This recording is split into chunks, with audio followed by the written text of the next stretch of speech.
Welcome all. Myself Neetu Gupta, Masters in Law from NLS Bangalore. In the previous session, in the previous lecture, I was discussing about the competence to contract. That who is competent to contract, who can make a contract. Is it clear? So we have discussed about Mohri Bibi's case.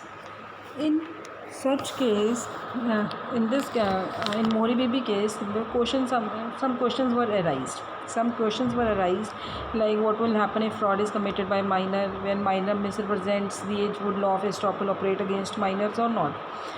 This again it was discussed in another case, that is Nawab Sadiq Ali Khan versus BB Jay Kishori. Now look at the facts of this case. Please here listen properly. BB Jay Kishori थी, she was the minor daughter of friend of Khan. ठीक है, friend of Khan, ये जो plaintiff था यहाँ पे उसके खान के फ्रेंड की माइनर डॉटर थी. After the death of the father of Bibi Jai Kishori, Bibi needs a money, so she approached the friend of the father, that is Nawab Sadiq Ali Khan. Now Khan asked her whether she is a minor or major. Girl replied that she is a major, but in fact she was a minor. इसका मतलब क्या? Again she misrepresented his age. She misrepresented in this case also age was misrepresented. Loan was given and afterwards girl refused to pay back the loan. Plea जब court में case हुआ, plea किसके लिए? मैं तो माइनर हूँ. Now ये case जो इलाहाबाद का था, Allahabad high court held that she misrepresented her age and she should not be allowed to take the plea of minority.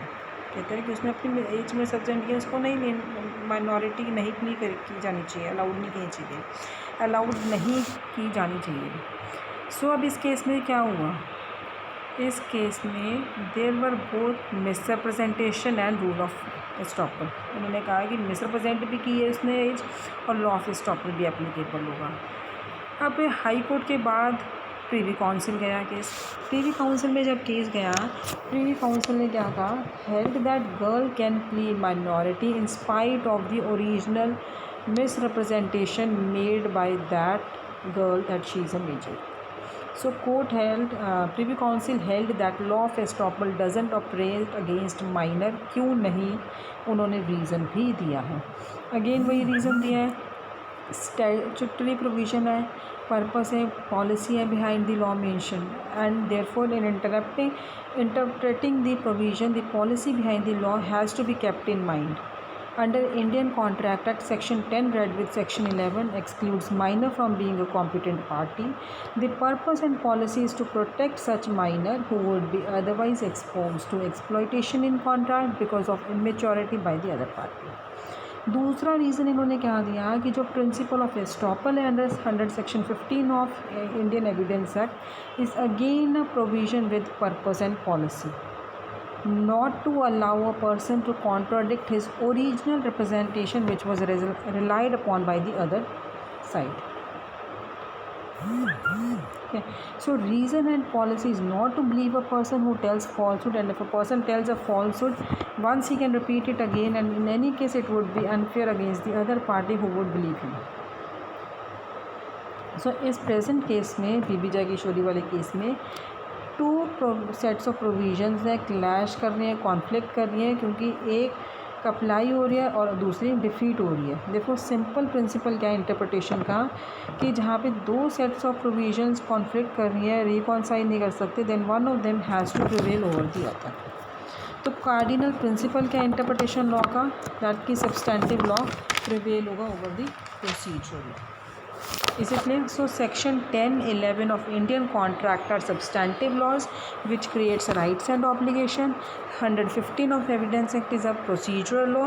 If one of the two has to be chosen, substantive law prevail करेगा over the procedure, has to prevail over the procedure. Therefore minor is not bound by the law of estoppel, otherwise he will lose the benefit of protection under substantive law, that is section 10 and 11 of contract. Is it clear? Now next case law is Leslie versus Shell. Leslie versus Shell में क्या है, where minor had misrepresented his age, जहाँ पे minor ने अपनी as misrepresent की है and had entered into a contract with other party. यहाँ पे क्या था, माइनर ने अगेन इसमें भी मिसरिप्रेजेंट किया, कॉन्ट्रैक्ट में एंटर किया इस दूसरी पार्टी के साथ जो उसे बिलीव करता है कि मेजर है।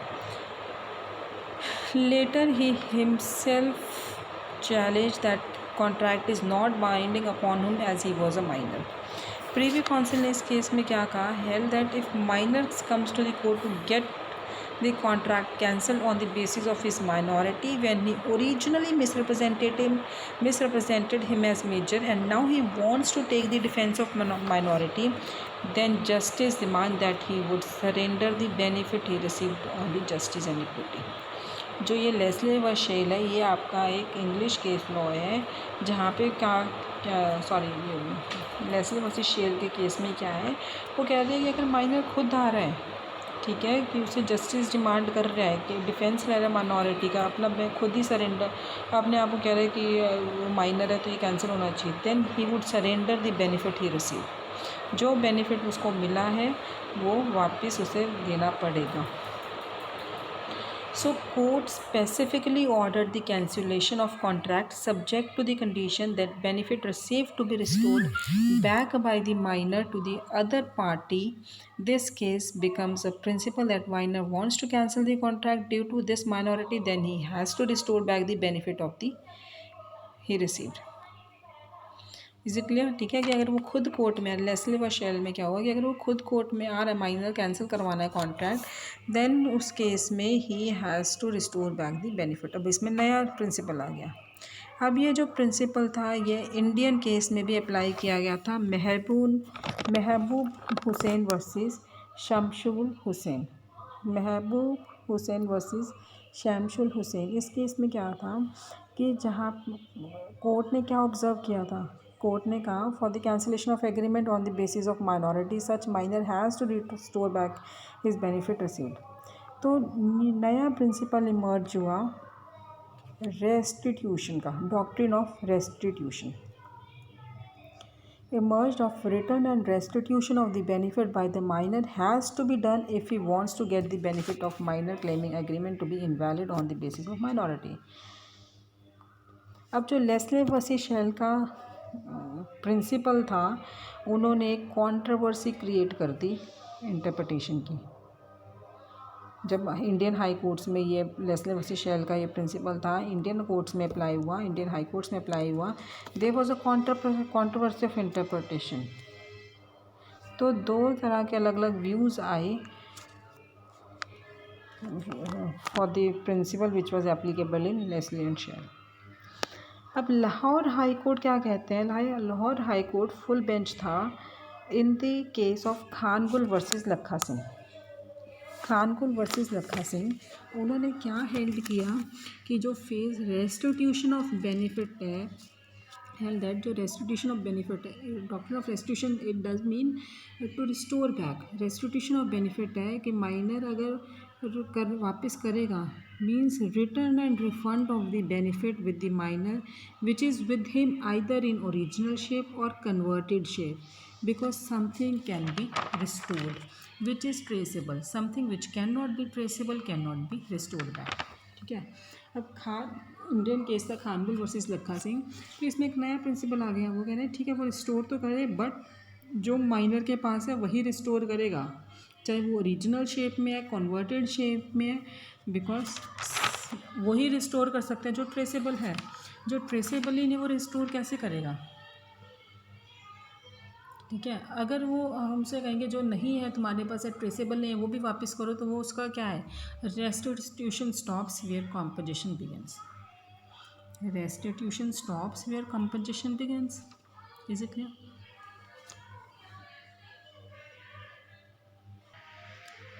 Now again there was again one case law came, that is Ayodhya Prakash versus Chandra Singh। Ayodhya Prakash, in Ayodhya Prasad versus Chandan Singh में क्या हुआ था, ये कंट्रोवर्सी फिर से आई, रेस्टिट्यूशन ऑफ बेनिफिट। ये 1963 तक कंटिन्यू होती रही थी, जो कि किसने रिजॉल्व की थी, स्पेसिफिक रिलीफ एक्ट 1963 ने रिजॉल्व की थी। या ये जो आपका अयोध्या प्रसाद वर्सेस चंदन सिंह केस है, ये 1937 में आया था और ये कंट्रोवर्सी 1963 तक चली थी। ये किसने रिजॉल्व की थी, स्पेसिफिक रिलीफ एक्ट 1963। वहाँ पे क्या प्रोवाइड किया गया था, section 33 of specific relief act. Section 33 of specific relief act आपका क्या कहता है, what does it says, it says where a void or voidable contract has been cancelled at the instance of party thereto, the court may require him to restore such benefit as he has received under the contract and to make any compensation to the other party which justice may require। ठीक है कि अगर कोई void या voidable contract cancel हो रहा है तो उसमें क्या, अगर कोई भी बेनिफिट मिला है, he has to restore that benefit to the other party, compensate करना पड़ेगा एज जस्टिस में require. Is it clear? So final version is that the restitution includes compensation, restitution includes compensation and it is not that restitution stops where compensation begins। Clear? Again there is a famous case law, सूरज मल versus सुखाऊ Ahir. सूरज मल versus सुखाऊ Ahir. इस case में अब आपका क्या हुआ था, in this case 2 promissory note was given, one at the time of minority and other at the time of majority। 2 promissory note दिए गए थे, एक माइनॉरिटी के टाइम पे, एक मेजॉरिटी के टाइम पे। Suits was filed for the recovery of loan. अब केस फाइल हो गया कि लोन वापस करो on the basis of both promissory note. अब यहाँ पे क्वेश्चन अराइज हो रहे हैं, whether minor was liable on promissory note 1 और ऑन 2 और बोथ और नन। ठीक है, एक प्रॉमिसरी नोट दिया गया था माइनर था, दूसरा कब दिया गया था, जब वो मेजर था। तो प्रीवी काउंसिल ने हेल्ड किया कि minor is not liable on note 1, minor is not liable on note 1 because contract was entered with minor। he is also not liable on second note, second note पे भी वो liable नहीं है, जबकि वो नोट कब दिया गया था, मेजॉरिटी में। अगर उसको वैलिड करना है, it can be valid on only 2 grounds. कौन सा? पहला ग्राउंड ये है कि जो सेकेंड प्रॉमिसरी नोट दिया गया है while a person is major, it is a confirmation or ratification of something which was done at minority, but in this case ratification is invalid। ratification does not regularize something which is illegal or invalid। Clear?